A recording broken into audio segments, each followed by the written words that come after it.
Friends, welcome back to my YouTube channel HSC study point YSK। आज हम बात करने वाले हैं what are the precaution for excavation. Excavation जब किया जा रहा है तो क्या क्या प्रिकॉशन लेने की आवश्यकता है, क्या क्या प्रिकॉशन लेना चाहिए, इसके बारे में बात करेंगे। तो चलिए पॉइंट वाइज बताते हैं कि क्या क्या प्रिकॉशन हमें लेना चाहिए। तो फर्स्ट है, excavation area should be hard barricaded. तो जब भी एक्सकवेट एरिया हो जाता है तो उसको हार्ड बैरिकेशन कर देना चाहिए ताकि उसमें कोई दूसरे आदमी उस एरिया में प्रवेश ना करे और गिरने का डर नहीं हो।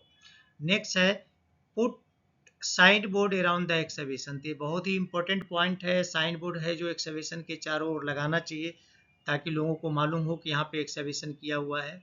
नेक्स्ट है, avoid heavy vehicle coming near to excavation. तो यहाँ पे ध्यान रखने की जरूरत है, कोई भी हैवी व्हीकल है जो एक्सकवेशन के नज़दीक नहीं जाना चाहिए, नहीं तो उस गाड़ी के हैवी व्हीकल के लोड की वजह से एक्सकवेशन है जो कोलैप्स हो सकता है और गाड़ी उसमें गिरने का डर हो सकता है। तो ये ध्यान रखने की जरूरत है। नेक्स्ट है, keep the excavated soil at is 1.5 metre away from edge. तो ये ध्यान रखने की जरूरत है, एक्सकवेटेड जो सॉइल होता है तो उसको एक्सकवेशन का जो एज पार्ट है उससे 1.5 मीटर दूर रखें।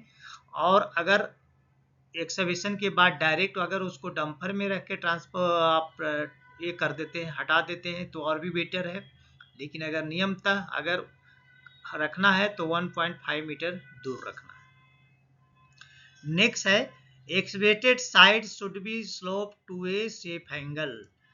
तो यहाँ पे एक्सकवेशन जो करना है तो उसमें एक सेफ एंगल पे एक्सकवेशन करना है ताकि कोलैप्स होने का डर नहीं हो, यानी स्लोप में करना है। नेक्स्ट है, hand excavation should be done if there is a confusion. तो हैंड एक्सकवेशन मतलब वहाँ पे मशीनरी का नहीं लगाना है, आदमी के द्वारा का एक्सकवेशन किया जाना है।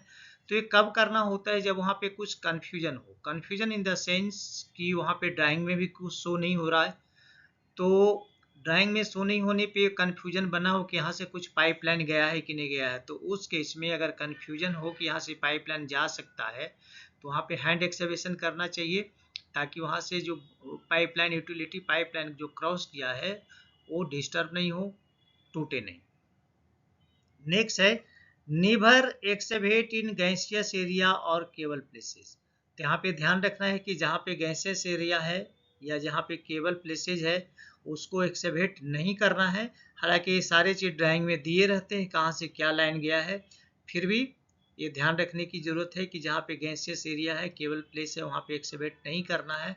और वहाँ पे कंपलसरी अगर एक्सकवेट करना है तो ओनली हैंड एक्सकवेशन किया जाना चाहिए। नेक्स्ट है, cutting shall be done from top to bottom. तो यहाँ पे ये ध्यान रखना है कि जब भी एक्सकवेशन किया जाए तो टॉप टू बॉटम किया जाए, तभी वो एक्सकवेशन सही होता है, नहीं तो वहाँ पे कोलैप्स होने का डर हो सकता है। नेक्स्ट पॉइंट है, all narrow tranches which is 4 feet deeper. All narrow tranches which is 4 feet deeper 1 ladder should be provided. क्योंकि 4 फीट यहाँ पे क्या होता है, काफ़ी ज़्यादा डीप हो जाता है, तो उस केस में वहाँ पे सीढ़ी का प्रोविजन होना चाहिए उसके अंदर जाने के लिए। नेक्स्ट जो पॉइंट है, while excavating on the slope whose height is 10 feet men should be safety harness. अब यहाँ पे एक पॉइंट वो भी आता है कि अगर एक्सकवेशन किया गया है और उसकी डेप्थ 10 मीटर से ज़्यादा है, 10 फीट से ज़्यादा है, तो वहाँ पे कोई भी आदमी अगर जाता है तो सेफ्टी हार्नेस का इस्तेमाल करेगा, या उसके एज पे भी काम करता है तो सेफ्टी हार्नेस का इस्तेमाल करेगा। तो ये सारे प्रिकॉशंस हैं जो कि एक्सकवेशन करने के समय या एक्सकवेशन करने के बाद उसकी अगल बगल काम करना उस समय इन सारे प्रिकॉशन वहाँ पे लेना कंपलसरी हो जाता है। तो चलिए दोस्तों, अभी आपने देखा कि एक्सकवेशन के टाइम पे प्रिकॉशन क्या क्या लेना चाहिए। तो यहाँ पे हम आपसे रिक्वेस्ट करते हैं, अगर आप हमारे चैनल पे नए हैं तो प्लीज़ चैनल को सब्सक्राइब करें, दोस्तों में ज़रूर शेयर करें और बेल आइकन को ऑल पे सेट कर लें ताकि हमारे जितने भी वीडियो रिलीज हों उसका नोटिफिकेशन आपको टाइम से मिले। तो चलिए मिलते हैं आपसे नेक्स्ट वीडियो में, तब तक के लिए जय हिंद, वंदे मातरम।